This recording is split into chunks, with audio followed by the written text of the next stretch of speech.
Hello, I'm Robert Costa, and this is the Washington Week Extra. We're going to dive a little deeper on 3 D.C. insiders making news this week. It's just been about 2 months since General John Kelly took command of the West Wing. There have since been many stories on the level of discipline the new chief of staff has instilled in a White House governed at times by chaos and the president's Twitter account. General Kelly addressed his role head-on this week in a rare news conference. As far as the tweets go, you know, it's funny, I read in the paper, you all know, you write it, that, you know, I've been a failure at controlling the president, or a failure at controlling his tweeting and all that. Again, I was not sent in, or I was not brought to this job to control anything but the flow of information to our president so that he can make the best decisions. Julie, you cover the White House closely. A rare moment to see General Kelly out there at the lectern. What does it tell us about what's going on inside of the West Wing?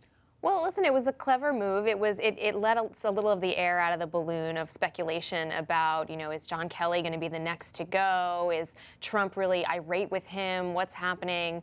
You know, this has been a pretty tumultuous period for the president, and according to some of our reporting, for the chief of staff and the senior staff at the White House as well. So I think in some respect he diffused a lot of that, and he was charming. He was sort of disarming and made fun of himself a little bit about, you know, some of the pictures that have been taken of him going like this and looking really stressed out. Right. But he was doing a little bit in the clip you played there. What was interesting about the appearance for me was I think he was doing a lot of sort of expectation adjusting, like, don't expect for me to bring complete order to this thing because it's just not happening, so that people will stop expecting that they're going to see the errant tweet that, you know, Trump is somehow going to behave differently than he's going to behave. He is who he is, and I think John Kelly was hoping that, you know, by coming out and saying this and being willing to take questions, that people would sort of take him, lower the bar for what they expected out of him. That said, you know, it is his full-time job to sort of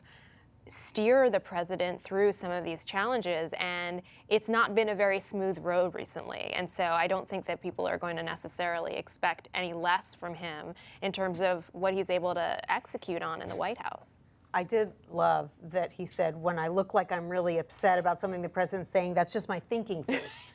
I'm not really as upset as I look. I mean, look, he was basically coming out to say it isn't an adult daycare here. Right. I'm not having to manage the president's every move. But of course, when you have to come out and say that, that is a sign that it's not all smooth sailing within the White House. Especially as chief of staff. Like, we don't really actually see chiefs of staff go out and do press conferences or talk to the press that much. Every once in a while, maybe a meet the press appearance or something like that.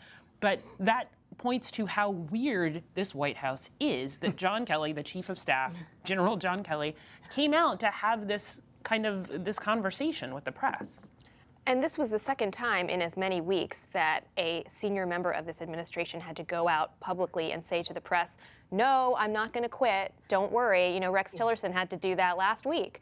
And so this was, you know, in trying to normalize some of this, I think Sean is right that he did sort of point to the fact that this is not normal. And I just keep going back trying to imagine Andy Card, Josh Bolton, Rahm Emanuel, Dennis McDonough, one of those guys coming out and saying, what you're reading in the papers is wrong, I'm not quitting. I mean, it was just unfathomable. But we have this new normal where it's just another day in the Trump administration. Right, and I don't think it was John Kelly's choice to do that. I think there are 20 other things he'd rather come out and talk about. So you definitely got the sense that this was the president saying, hey, go out there and tell them you love your job and you're not controlling me. And his deputy just became the new nominee for Department of Homeland Security. Yes, there are rumors that things were not going well for her in the White House, but Kirstjen Nielsen? Kirstjen Nielsen, Kirsten with a J, I believe. Correct. I believe that's a Nordic spelling? I have no idea.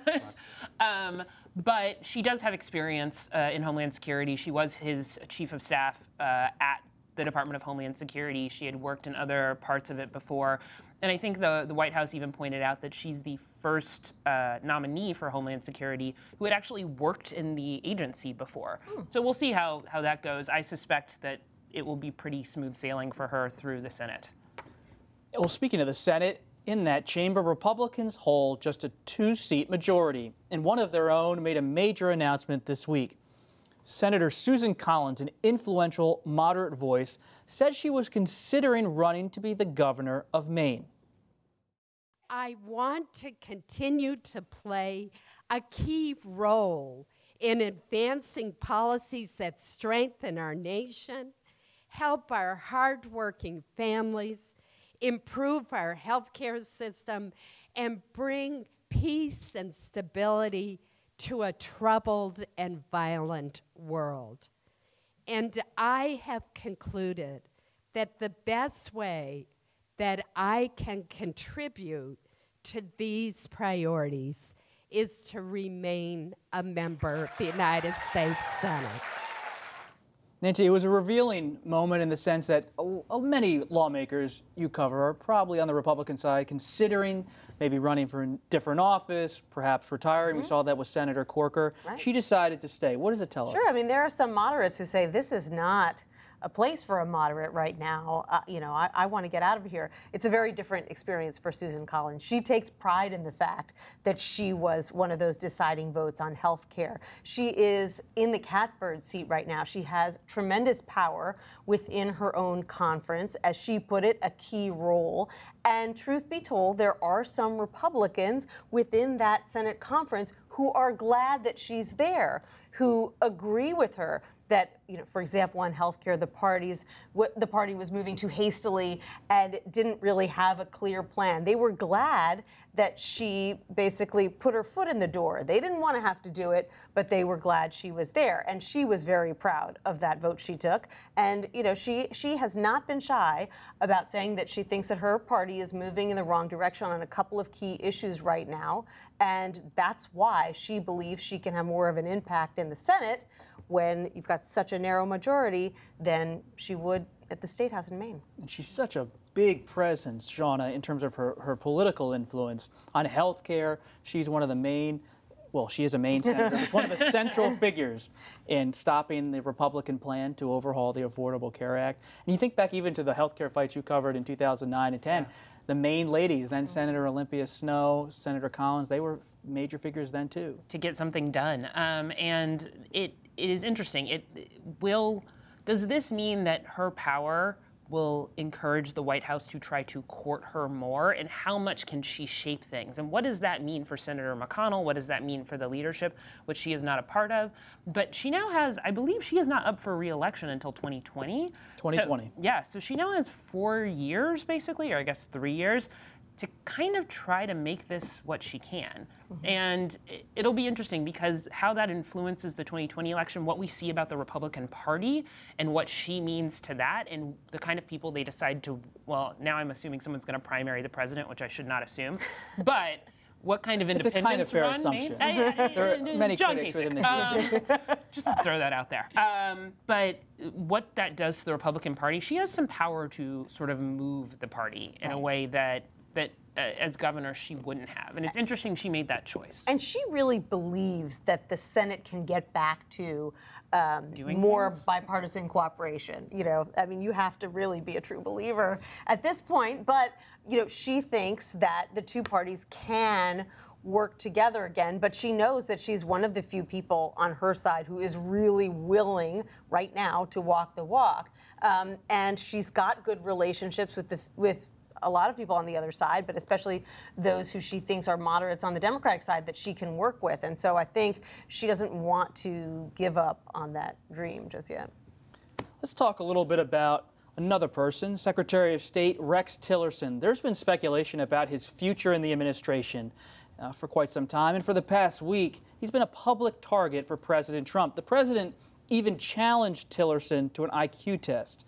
But as the administration continues to reevaluate global crises, the question comes up: what is the role of the Secretary of State, and what's he actually playing when it comes to foreign affairs, Michael?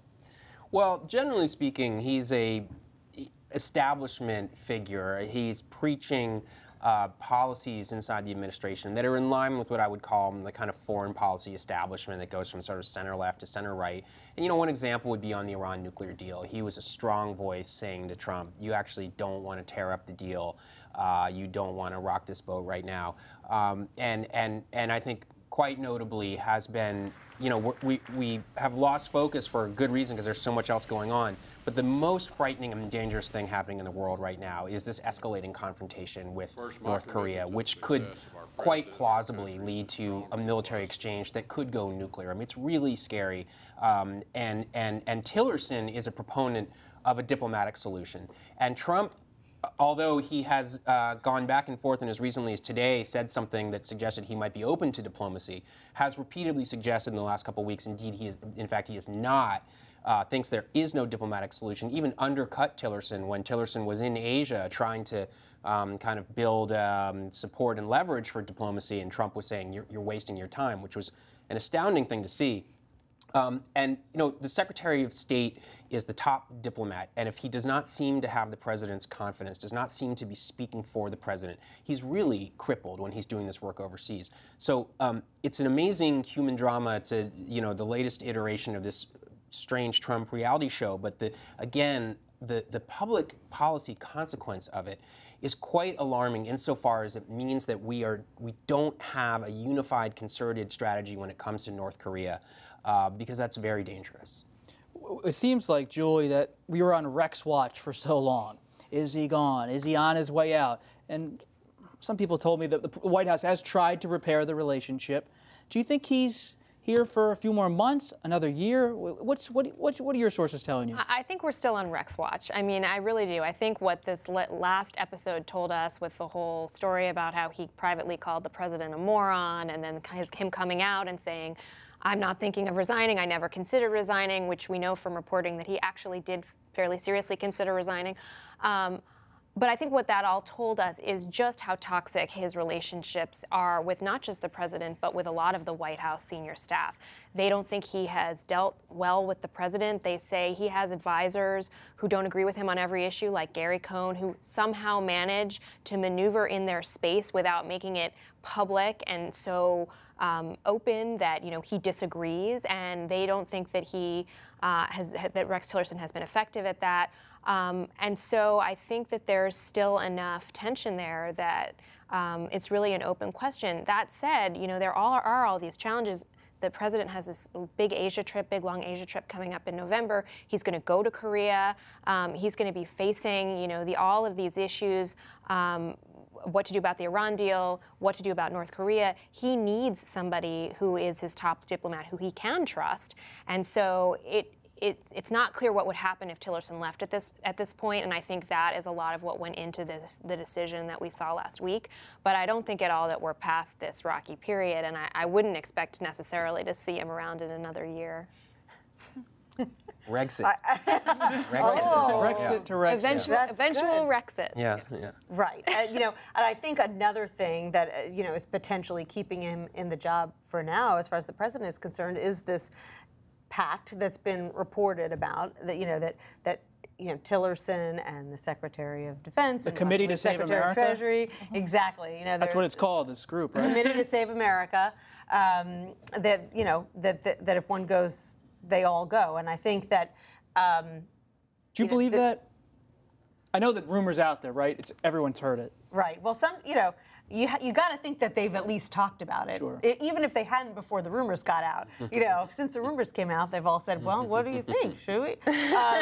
But you know, it's a tricky decision for the president because obviously the wheels start to look like they're coming off if too many members of your cabinet depart within the first year. So even if you don't like Rex Tillerson, letting him go, in addition to all the challenges that Julie was pointing out that he would face, not having a top diplomat for who knows how long until another one can be confirmed, you know, he also sends the signal that he can't keep his top people in the job. And then who wants to step into that job and replace him? Well, everyone's talking about Ambassador Haley or CIA Director Mike Pompeo. Yes, but then you have to find people to go to replace those people, too.